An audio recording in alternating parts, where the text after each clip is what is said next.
हम रावण को मारने या कंस को मारने नहीं आते। फिर बोले हम तो अपने भक्तों के दर्शन करने के लिए धराधाम पर आते। इससे सिद्ध हो गया अहम भक्त पराधीनो, भगवान भक्तों के अधीन है। अच्छा, भक्त किसके अधीन? भगवान अगर भक्त के अधीन है तो भक्त भगवान के अधीन है। लेकिन भक्त किसे कहते? भक्त उसे कहते जिसके अंदर भक्ति हो। और भक्ति कौन है? श्री ठाकुर जी की प्रियाजू भक्ति है। और भक्ति का ग्रंथ ही भागवत है। जो भागवत की शरण में आता है वो भक्ति को पाता है। जो भक्ति को पाता है वो भक्त बन जाता है। और जो भक्त बन जाता है वो भगवान को पाता है। इसलिए इन 7 दिनों में हम सब एक सूत्र पर चर्चा करेंगे। क्या? भगत के बस में भगवान, भगत के बस में भगवान। और हमें लगता है विदिशा की नगरी में यह सूत्र बहुत आवश्यक है। महाराज जी, आप सब विद्वान हैं। भक्ति के 2 पुत्र हैं, ज्ञान वैराग।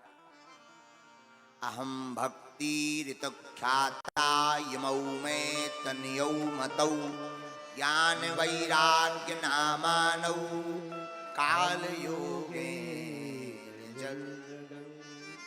मेरा नाम भक्ति है। ये हमारे 2 पुत्र। क्या नाम? ज्ञान और वैराग। महाराज जी, ज्ञान मार्ग से क्या भगवान को नहीं पाया जा सकता? बिल्कुल। पर हमारा मानना है ज्ञान मार्ग से पाओगे, और ज्ञान को अगर पचा नहीं पाए तो ज्ञान ही अभिमान बन जाएगा। अभिमान बन जाएगा तो भगवान से दूर हो जाओगे, क्योंकि ज्ञानी को ज्यादा अभिमान होता है। और एक बात और, कंबल की गांठ लगाना भी बड़ा मुश्किल है। चिलम्बारे एक साथ ही मिलेंगे तुम्हें। जितने पीने वाले हैं, सुबह चाहे जितनी लड़ाई हो जाए, शाम को वो कहेंगे यार ढूंढो तो ना, बीड़ी ले, बीड़ी दो। और विद्वान एक मंच पे बैठे हो, ऐसे देखें जैसे नाहर, जब बाहर से तो मुस्कुराए, हाँ बहुत अच्छे बहुत अच्छे बहुत अच्छे। एक राजा के घर 2 विद्वान गए, दोनों पढ़े लिखे, बहुत विद्वान।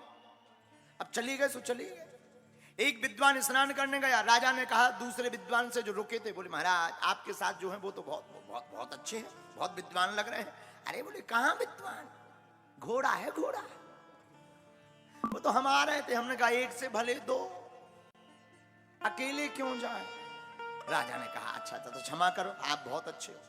अब जो नहाने गए थे वो आए, सो जो बैठे थे जिन्होंने परिचय कराया था कि घोड़ा है, सो वो नहाने गए। तो राजा ने इनसे पूछा जो नहा कर आए, महाराज आपके ये जो साथ वाले हैं ये तो बहुत विद्वान है, क्या संस्कृत निष्ठ बात करते हैं, एकदम वैदिश्य पूर्वक। अरे बोले कहाँ विद्वान? गधा है, गधा।